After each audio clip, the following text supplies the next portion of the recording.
pandemi pepeling kanggo sadayana jalmi. Lamunan jiga baheula ku endah hirup meni asala lega, teu kahalangan reka mana-mana ge ngaler ngidul teu aya batesna. Dulur baraya ngariung balake cerak anak indung, lumampah tenang teu suwung, teu ngarasa sieun tepung. Duh Gusti Nu Maha Suci, kumaha hirup jaman kiwari. Dunya teh geus tibalik, baheula mah kasur anu dipoe, jaman ayeuna mah jelema anu diparoe. Baheula mah pare anu disemprot, jaman ayeuna mah jelema anu disalemprot. Baheula mah hewan sasatoan anu dikurung, ku jaman ayeuna mah jelema anu dikarurung.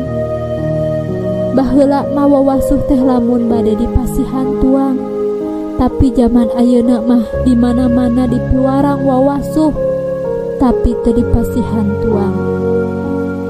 Baheula nyarios negatif teh teu sae, tapi ku zaman ayeuna mah tibalik positif anu teu sae.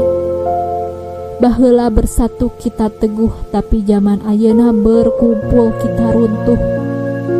Baheula malamun aya semah atanapi tamu, bagja da mawa berkah, tapi ku zaman ayeuna mah aya tamu teh dianggap mawa panyakit.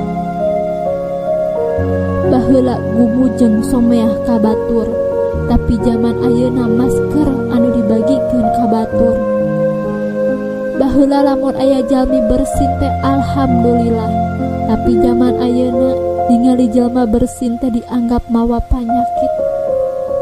Baheula lamun balik nempo kolot mawa kabagjaan, tapi ku zaman ayeuna mah lamun balik nempo kolot teh mawa penderitaan.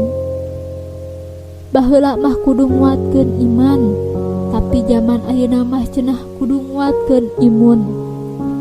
Bener, dunya teh geus robah. Beuki dieu eusi alam dunya beuki teu puguh, dioyag-oyag ku corona pada ripuh, kaimanan loba anu rapuh. Cirining alam dunya teh geus dek rubuh. Bakal datang mangsa patarik-tarik omong, tah heuras-heuras genggerong. Ieu anu disebut ujian, ajab, istidraj teh ngumpul sakaligus. Dek bener dek henteu ieu si Covid anu puguh namah kaalaman, karasakeun kunu beunghar kunu balangsak, ku raja ku rakyat, kunu geulis kunu goreng, beunang kabeh oge. Eueuh iwal minta tobat kanu Maha Agung, supaya geura diangkat deui ieu makhluk anu ngaranna si Covid. Amin ya Allah ya robbal alamin.